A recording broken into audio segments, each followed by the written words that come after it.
Hello everyone, welcome on study with Yashika. Very good morning to all of you. कैसे हैं आप सभी? I hope आप सभी अच्छे होंगे और सभी की प्रिपरेशन भी अच्छे से चल रही होगी। सो गाइस, आज की वीडियो में हम डिस्कस करने वाले हैं केवीएस पीआरटी के प्रीवियस ईयर क्वेश्चंस को। पार्ट 1 में हम कुछ क्वेश्चंस को डिस्कस कर चुके हैं, ये रहेगा पार्ट 2, ठीक है। और केवीएस के पीआरटी, टीजीटी, पीजीटी सभी के हम रीजनिंग पोर्शन को प्रीवियस ईयर एग्ज़ाम के 2018 वाले को हम कवर कर चुके हैं, तो प्लेलिस्ट में जाकर आप देख सकते हैं। साथ ही साथ मैं उसका लिंक आपको डिस्क्रिप्शन में प्रोवाइड कर दूंगी। और अब आप मुझे ज्वाइन कर सकते हैं फेसबुक पर भी, याशिका मेहता से आप सर्च कर सकते हैं, ठीक है। इस तरह का प्रोफाइल पिक आपको नज़र आएगा। और साथ ही आप टेलीग्राम चैनल को ज़रूर ज्वाइन कर लें। टेलीग्राम चैनल के ऊपर जो है वीडियोस का पीडीएफ मिलता रहता है टॉपिक्स का, साथ ही क्विज़ भी रहती है वहाँ पर। और यूट्यूब चैनल को अभी तक सब्सक्राइब नहीं किया तो वो ज़रूर कर लें और बेल आइकन को भी प्रेस कर लें। तो चलिए इसी के साथ हम बढ़ते हैं आज के फर्स्ट क्वेश्चन की तरफ। देखिए फर्स्ट क्वेश्चन क्या है। तो देखिए फर्स्ट क्वेश्चन आपके सामने है, what is the ratio of the area of an equilateral triangle of side 2a units to that of a square whose diagonal is 2a units. यानी कि हमें रेशियो बताना है इक्विलेटरल ट्रायंगल के एरिया का, किसके साथ में? स्क्वायर के साथ में। जहाँ पर हमें इक्विलेटरल ट्रायंगल की साइड गिवन है 2a, इक्विलेटरल ट्रायंगल की साइड हमें 2a गिवन है और हमें निकालना क्या है? एरिया। एरिया क्या होगा इक्विलेटरल ट्रायंगल का? इक्विलेटरल ट्रायंगल का एरिया का फॉर्मूला रहता है √3/4 इंटू में साइड का स्क्वायर। साइड हमारी 2a गिवन है तो उसका स्क्वायर कर दिया। रेशो क्या करेंगे? हमें निकालना है एरिया ऑफ स्क्वायर। किसका area? Area of square. SQ से मेरा मतलब है स्क्वायर, ओके। उसके बाद देखिए हमें गिवन क्या है, स्क्वायर का डायगोनल गिवन है 2a। स्क्वायर का डायगोनल 2a गिवन है, लेकिन एक बात आप ध्यान रखिए, जो स्क्वायर का डायगोनल होता है और जो स्क्वायर की साइड होती है उसका रेशो रहता है √2:1। ये D से डायगोनल, S से साइड। स्क्वायर के डायगोनल और साइड का रेशो रहता है √2:1। लेकिन हमें डायगोनल यहाँ √2 ना दे करके कितना गिवन है? 2a units. तो √2 की वैल्यू 2a है तो 1 की वैल्यू हम निकालें तो क्या हो जाएगी? 1 की वैल्यू हो जाएगी यहाँ से 2a अपॉन में √2। 2a अपॉन √2, तो √2 से इसको कट करेंगे तो क्या आ जाएगा? √2a। क्या आ गई वैल्यू? 1 की √2a, यानी कि साइड की वैल्यू हमें कितनी मिल गई है? √2a हमें साइड की वैल्यू मिल गई है, ठीक है। तो हम उसके बाद क्या करना है? एरिया ऑफ स्क्वायर निकालना है। साइड हमारे पास यहाँ से आ चुकी है, ठीक है। एरिया ऑफ स्क्वायर किस तरह से निकालेंगे? अब स्क्वायर का एरिया क्या होता है? साइड का स्क्वायर। साइड कितनी आ गई हमारे पास? √2a। रेशो √2a का स्क्वायर कर देंगे, ठीक है। तो यहाँ तक आपको समझ आ गया। मैं इसे रफ कर रही हूँ और फिर इसको करूँगी। तो देखिए क्या करेंगे इसके बाद, एक बार हम यही सोल्व कर लेते हैं। देखिए अगर हम इसको ओपन करेंगे 2a स्क्वायर को तो क्या आ जाएगा? 4a square. और यहाँ से √2a को ओपन करेंगे तो क्या आ जाएगा? 2a स्क्वायर, ठीक है। अब हम इसे लिख लेते हैं। स्क्वायर को ओपन करने के बाद क्या आएगा? स्क्वायर को ओपन करने के बाद आपको मिलेगा √3/4 और यहाँ क्या आ रहा था? 4a square. रेशो में उसको √2a के स्क्वायर को जब हमने ओपन किया था तो क्या हो जाएगा? 2a का स्क्वायर। ये आ चुका। तो a स्क्वायर से a स्क्वायर क्या हो जाएगा? कैंसिल। 4 से 4 कैंसिल हो जाएगा। तो आंसर क्या आ जाएगा? √3:2। √3:2 हमारा राइट आंसर हो जाएगा, जो कि ऑप्शन नंबर 3 है। ऑप्शन नंबर 3 हमारा राइट आंसर हो गया, ओके गाइज। तो चलिए मूव करते हैं नेक्स्ट क्वेश्चन की तरफ। देखिए नेक्स्ट क्वेश्चन क्या है। तो देखिए क्या क्वेश्चन है। अगर आपको क्लियरली विजिबल नहीं है तो मैं बोल रही हूँ तो वहाँ से आपको क्लियर हो जाएगा, तो ध्यान से सुनिएगा इस क्वेश्चन को। तो देखिए statement A alone complete 4/5 part of a work in 20 days। The remaining work then completed by A and B working together in 3 days। How long would B alone take to do 2 times the original work. ठीक है, हमें निकालना है कि B जो है अकेला उस टोटल ओरिजिनल वर्क के 2 गुना, उसके ट्वाइस को करने में कितना टाइम लेता है। ठीक है, हमें ये बताना है।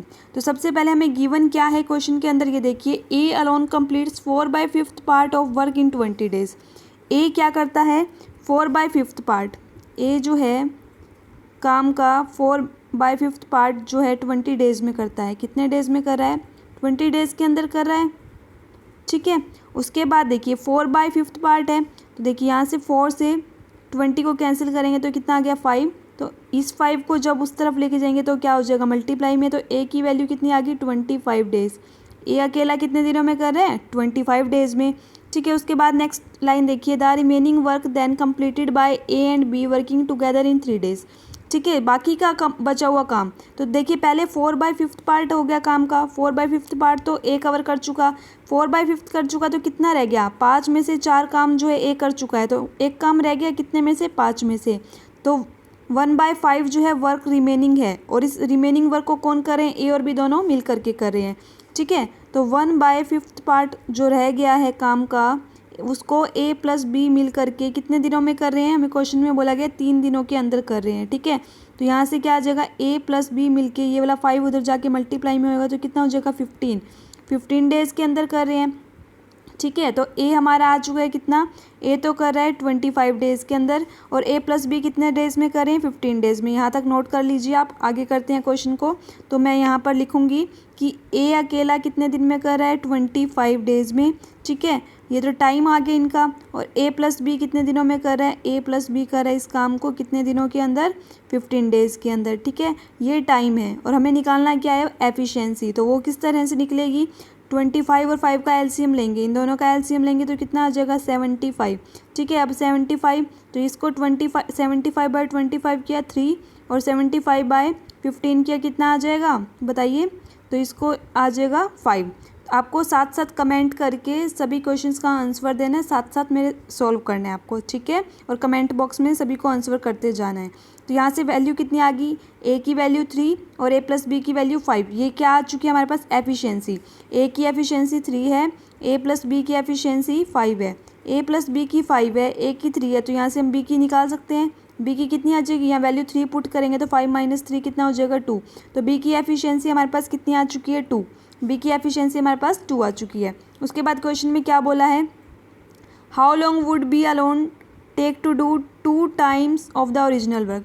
2 टाइम्स ऑफ ओरिजिनल वर्क, जो 75 हमारा एलसीएम था वो हमारा क्या आ चुका था, वो था ओरिजिनल वर्क। ठीक है, अब इस काम को बी कितने दिनों में करेगा, तो बी की एफिशिएंसी अभी हमने कितनी निकाली थी, पीछे 2 निकाली थी। ठीक है, तो 2 से 2 कैंसिल हो जाएगा, तो कितना आंसर आ जाएगा, 75 डेज़। 75 डेज़ के अंदर जो है बी उस काम को पूरा करेगा। ऑप्शन नंबर सी यहाँ से हमारा राइट आंसर हो गया। ठीक है, आई होप आप सभी को अब क्लियर हो गया होगा। मूव करते हैं नेक्स्ट क्वेश्चन की तरफ। देखिए next question, in a quadrilateral A B C D angle C is equal to 102 degree, ठीक है, 102 degree, and angle D is equal to 58 degree. The bisectors of A and B meet at P, what is the measure of angle A P B. यानी कि हमारे पास एक quadrilateral given है, इस तरह की क्वाड्रिलेटरल होगी। ठीक है, उसके बाद ये हो गया ए बी सी और डी, राइट। उसके बाद हमें क्या गिवन है, एंगल जो डी है वो कितना दे रखा है, 58। एंगल डी हमें गिवन है 58। ठीक है, और उसके बाद हमें क्या गिवन है, एंगल सी कितना गिवन है, एंगल सी गिवन है 102। ठीक है, और उसके बाद क्या गिवन है कि एंगल ए और बी जो है मीट कर रहे हैं पी पे। इनके बाइसेक्टर्स जो है एंगल ए के और एंगल बी के पी पॉइंट के ऊपर जो है मीट कर रहे हैं। ये हमने बना लिए बाइसेक्टर्स। तो हमें बताना क्या है, what is the measure of angle A P B. Angle A P B ये वाला एंगल हमें बताना है। तो देखिए क्वाड्रिलेटरल के एंगल्स का सम कितना होता है, क्वाड्रिलेटरल के एंगल्स का जो सम होता है वो रहता है 360 डिग्री। ठीक है, 360 डिग्री हो गया। उसके बाद देखिए दो एंगल्स का सम हमारे पास है 102 और 58। 102 प्लस 58 करेंगे तो कितना आ जाएगा, 200 आ गया। और 360 में से अगर हम 200 माइनस करें 160 आ जाएगा, जो कि एंगल ए और एंगल बी का सम आ जाएगा हमारे पास। ठीक है, जब हम 360 में से 160 को माइनस करेंगे तो कितना आ गया, 200। ये 200 क्या हो गया, एंगल ए और एंगल बी, इन दोनों एंगल्स का सम आ गया हमारे पास क्वाड्रिलेटरल के। ठीक है, उसके बाद हमें क्या करना होगा, जो एंगल पी है, एंगल जो पी है वो बाइसेक्टर है, तो angle A plus angle B जब हम करेंगे, angle A plus angle B bisector है तो क्या कर देंगे, 2 से divide is equal to 200, sorry angle A plus angle B हमारे पास 200 आ गया। ठीक है, एंगल ए और एंगल बी 200 आ गया, 2 से डिवाइड करेंगे तो कितना आ जाएगा, इसको एंगल ए प्लस बी की वैल्यू 200 पुट कर दी तो ये हमारे पास क्या आ गया, 100 आ चुका। और उसके बाद हमें निकालना क्या है, उसके बाद हमें एंगल पी की वैल्यू निकालनी है। तो एंगल पी की वैल्यू देखिए अब हमारे पास क्या हो जाएगी, क्योंकि देखिए अंदर वाले एंगल का सम निकालना था ना बाइसेक्टर के, तो एंगल ए और एंगल बी की वैल्यू हमारे पास अब आ चुकी है 100 डिग्री। ठीक है, उसके बाद देखिए जो क्वाड्रिलेटरल के अंदर ये एंगल बन रहा था ये वाला, यानी कि ये P, और ये क्या थे A और ये था B। ठीक है, तो ये कितना हो जाएगा, angle A plus angle B और एंगल P, ये तीनों मिलके क्या बना रहे हैं, एक ट्रायंगल, और एक ट्रायंगल के एंगल्स का सम कितना होता है, 180 डिग्री होता है। तो यहाँ से एंगल A और एंगल B की वैल्यू हम निकाल चुके हैं पहले, 100 प्लस एंगल P कितना आ गया, 180 डिग्री के इक्वल। तो 100 यहाँ से जब माइनस में जाएगा यहाँ, तो कितना आ जाएगा आंसर, 80 डिग्री। एंगल APB कितना आ गया, 80 डिग्री हमारा राइट आंसर हो जाएगा। ठीक है, आई होप आप सभी को क्लियर हो गया होगा। अगर आपको क्लियर नहीं हुआ, कहीं पर प्रॉब्लम है तो कमेंट करके बताइएगा मुझे, नेक्स्ट वीडियो में वो आपका क्लियर हो जाएगा। देखिए next question, Raman sold an article at 8% gain, had it been sold for 150 more, the gain would have been 14%, if he had sold it for ₹2650, then gain percent would have been. देखिए पहले रमन ने कितने का बेचा article, 8% gain, यानी कि 8% के profit पे, यानी कि 100 की ली अगर उसने कोई चीज़, 8% के प्रॉफिट पे उसने कितने की बेची, 108 की, 108 पे बेची उसने, 108% पे। और उसके बाद जो है उसने बाद में कितने की बेची है, had it been sold for 150 more, the gain would have been 14। तो 14 कितना हो जाएगा, 114, यानी कि 100 की खरीद के 114 की बेची। तो इतने परसेंट, 108 से 114% के अंदर 108 से 114 के अंदर कितने का चेंज आ गया, 6% का। ये 6% का कब आया, जब उसने 150 ज़्यादा में बेची। तो 6% की वैल्यू सॉरी 6% की वैल्यू कितनी आ गई हमारे पास, 150। ठीक है, 6% की वैल्यू कितनी आ चुकी है हमारे पास यहाँ से, 150। तो देखिए 150 जो है हमारे पास इक्वल है 6% के। उसके बाद देखिए क्या कहा गया है, if he sold it for 2650, तो 2650 की वैल्यू निकालें तो कितने परसेंट में बनेगी। तो 2650 की क्या करेंगे, 6% बाय 150, और मल्टीप्लाई में क्या आ जाएगा यहाँ से, 2 6 5 और 0 यह आ जाएगा। उसके बाद हम कट करेंगे, देखिए 0 से 0 कैंसिल हो जाएगी, और उसके बाद कट कर दीजिए इसको, 3 से कट करें, अगर हम 3 पे कट करेंगे तो यहाँ आ जाएगा 5, और यहाँ देखिए कट करेंगे 3 से तो क्या हो जाएगा, ये हो जाएगा 3 से नहीं, इसको हम कट करेंगे, हाँ जी इसको कट करेंगे, 3 2 जा 6 और 3 5 जा 15। अब इसको 5 से इसको कट कर देंगे, 5 5 जा 25 और 5 3 जा 15।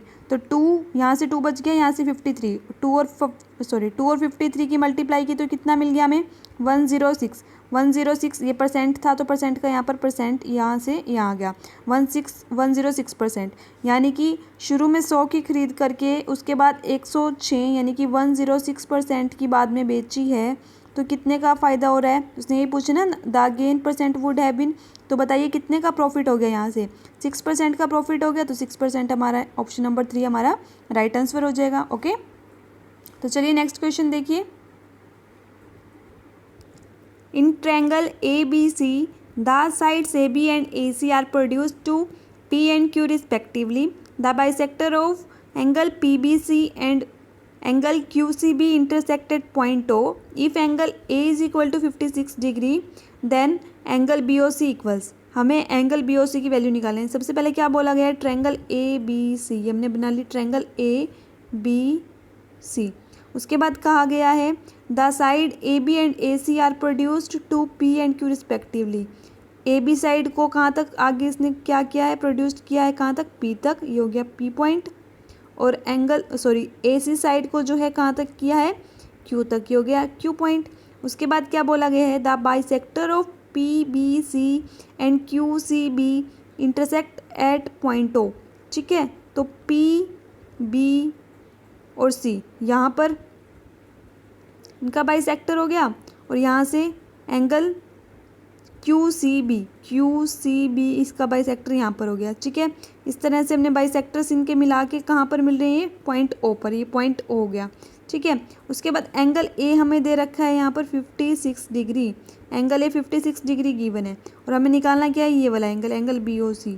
ठीक है, तो इस तरह से जो एंगल बने होते हैं, जो बाइसेक्टर्स से बने हैं, तो वहाँ पर क्या होता है, एंगल BOC हमें निकालना है ना, तो उसका डायरेक्ट फॉर्मूला रहता है, वो नोट कर लीजिए आप, एंगल BOC उसका क्या रहेगा, वो रहता है 90 डिग्री माइनस में हाफ ऑफ, जो ये एंगल ऊपर गिवन है ना ट्रायंगल के अंदर वाला, उसका हाफ हो जाता है।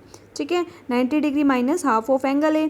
तो इसको सॉल्व करेंगे किस तरह से, 90 degree minus half of angle ए कितना गिवन है हमारे पास 56, ठीक है।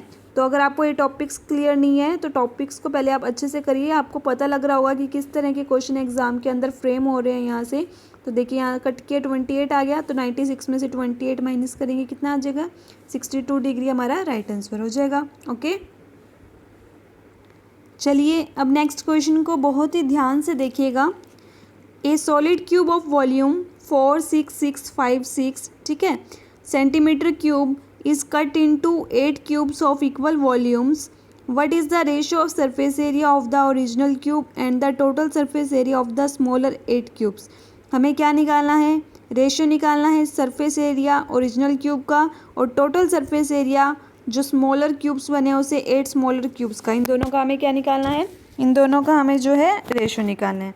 तो देखिए इसको कैसे सॉल्व करेंगे। सबसे पहले जो है जो क्यूब हमें गिवन है उसकी वॉल्यूम, ठीक है, उसकी जो वॉल्यूम है वो किसकी इक्वल करनी है, जो लार्जर क्यूब है, यानी कि V1 लिख लिया मैंने लार्जर क्यूब के लिए, रेशियो हमें निकालना है उसी से जो हमने बनाए हैं कट करके स्मॉलर क्यूब्स बनाए हैं 8, ठीक है, इनकी वॉल्यूम इक्वल हो जाएगी क्योंकि ये सेम से बनाए हैं ना हमने, एक ही चीज़ को कट करके बनाए हैं तो दोनों की वॉल्यूम क्या रहेगी, दोनों की वॉल्यूम सेम रहेगी। उसके बाद हमें निकालना क्या है सरफेस एरिया। तो सबसे पहली बात की जाए क्यूब, क्यूब की वॉल्यूम किसकी इक्वल होती है, क्यूब की जो वॉल्यूम होती है वो साइड का क्यूब होती है, ए मैंने साइड ले ली, तो यानी कि V1 की अगर हम बात करें तो वो किसकी इक्वल है, साइड के क्यूब की इक्वल है। तो यानी कि अगर हम साइड की बात करें तो साइड किसकी इक्वल हो जाएगी, क्यूब रूट ऑफ V1 इसकी इक्वल हो जाएगी, ठीक है। उसके बाद देखिए, उसके बाद हमें गिवन क्या है, स्मॉल जो क्यूब है, यानी कि जो स्मॉल क्यूब्स हमने 8 कट कर लिए हैं, 8 हमने स्मॉल क्यूब्स कट करे हैं, तो उससे क्या मिल जाएगा, 8 स्मॉल क्यूब्स कट करे हैं तो उससे हमारी वैल्यू कितनी हो जाएगी वो ध्यान दीजिए आप। सबसे पहले देखिए यहाँ से हम इसको इक्वल रखें, यानी कि V1 रेशो 8V2 है, V1 अपॉन V2 करें तो कितना हो जाएगा, यहाँ से 8 बाई में क्या हो जाएगा 1, ये वैल्यू आ गई। यानी कि V1 की वॉल्यूम क्या है 8 है, V1 की वॉल्यूम 8 आ गई, V1 जो 8 की इक्वल है तो यहाँ पर क्यूब रूट ऑफ V1 है ना, तो यहाँ पर हम लिख लेंगे V1 की जगह वैल्यू हमारी आ चुकी है 8, ठीक है। तो यहाँ से हमें क्या मिल गई, ए की वैल्यू, यानी कि लार्ज वाला जो क्यूब है उसकी हमें साइड किसके इक्वल मिल चुकी है 3√8 के। अब V2 की वैल्यू कितनी है 1, V2 की वैल्यू हमारे पास कितनी है 1, यहाँ तक नोट कर लीजिए, उसके बाद मैं आगे करूँगी इसको रफ करके। तो देखिए जो V2 है, V2 की वॉल्यूम हमारे पास 1 है और साइड योगी A2 से नीचे 2 का मतलब है जो स्मॉलर वाले क्यूब है उसके लिए मैंने उसकी साइड के लिए A2 लिखा है, और वॉल्यूम जो है क्यूब की इक्वल होती है, तो साइड का क्यूब हो गया किसकी इक्वल 1 की इक्वल, ठीक है। तो A2 ये क्या हो जाएगा क्यूब रूट ऑफ 1, ठीक है, क्यूब रूट ऑफ 1 हो गया। उसके बाद क्या करेंगे हम, उसके बाद देखिए यहाँ तक लिख लिया, उसके बाद हमें क्या करना है, सरफेस एरिया निकालना है। क्या निकालना है, सरफेस एरिया निकालना है। तो सबसे पहले देखिए अगर हम साइड्स को इक्वल रखें, यहाँ से साइड क्या आ जाएगी, आ चुकी है हमारे पास 3√1, और पहले लॉन्ग वाले की साइड क्या आ चुकी थी हमारे पास, V1 वाले की साइड आ चुकी थी 3√8, ठीक है, ये दोनों आ चुकी थी। अब देखिए 3√8 रेशो में हम लिखें √3 3√1, यहाँ पर इन दोनों का साइड्स का रेशो इक्वल करें, साइड्स का रेशो इक्वल करेंगे तो क्या मिल जाएगा हमें बताइए, cube root of 8, cube root of 8 किसके इक्वल हो जाएगा 2 के इक्वल हो जाएगा, और क्यूब रूट ऑफ 1 किसके इक्वल हो जाएगा 1 के इक्वल हो जाएगा, ठीक है। समझ आई ये चीज़ आपको, दोबारा से देखिए क्यूब रूट ऑफ 8 किसके इक्वल होता है, इसको हम 8 को क्या लिख सकते हैं 2 की पावर 3, और ये क्यूब रूट है तो इस 3 पावर से क्यूब रूट कट हो जाएगा, और वहाँ क्या था क्यूब रूट ऑफ 1, तो 1 को हम क्या लिख सकते हैं 1 का क्यूब भी लिख सकते हैं तो भी वैल्यू 1 ही रहती है, और क्यूब रूट तो इस 3 से ये क्यूब रूट कैंसिल हो गया, तो ये यहाँ से फर्स्ट वाले की वॉल्यूम, फर्स्ट वाले जो क्यूब थी उसकी साइड आ चुकी है 2, सेकंड वाले क्यूब की साइड कितनी आ चुकी है 1, तो इनकी साइड्स का रेशो क्या हो चुका है 2:1, किसका, ये तो है लार्ज वाले क्यूब का, ये स्मॉल वाले क्यूब का। अब निकालना क्या है सरफेस एरिया। तो मुझे बताइए क्यूब का सरफेस एरिया का फॉर्मूला क्या होता है, 6 इंटू में साइड का स्क्वायर, साइड ए ले ली मैंने 6 इंटू में साइड का स्क्वायर, ठीक है। और हमें क्या निकाला इनके सरफेस एरिया का रेशो, और दूसरे वाले में हमारे पास कितने क्यूब है 8 क्यूब है, तो 8 इंटू 6 ए स्क्वायर, ठीक है, ये इसके इक्वल हो जाएगा। तो यहाँ पर देखिए 6 इंटू, यहाँ ए की वैल्यू कितनी है 2 का स्क्वायर कर देंगे, रेशो 8 इंटू 6 इंटू ए स्क्वायर, ए की वैल्यू यहाँ कितनी है 1 का स्क्वायर क्या आएगा 1 ही आएगा। उसके बाद देखिए 6 से तो 6 कैंसिल आ जाएगा, 2 का स्क्वायर कितना आ जाएगा 4 रेशो 8 हम रखेंगे, तो जब हम 4:8 रखेंगे तो कितना आ जाएगा, इसको कट करके 1:2। 1:2 हमारा राइट आंसर हो जाएगा। ऑप्शन नंबर 1 यहाँ से हमारा राइट आंसर हो गया। ठीक है। सो गाइज बाकी के क्वेश्चंस को हम नेक्स्ट पार्ट में डिस्कस कर लेंगे। ठीक है। तो कैसा लगा आपको ये वीडियो, कमेंट करके ज़रूर बताइएगा, और वीडियो को लाइक ज़रूर कीजिए और सभी के साथ शेयर भी ज़रूर कीजिएगा। ठीक है गाइज, इसी के साथ हम मिलेंगे नेक्स्ट वीडियो में। This side Yashika signing off. Take a very good care of yourself. Thank you so much. Bye bye.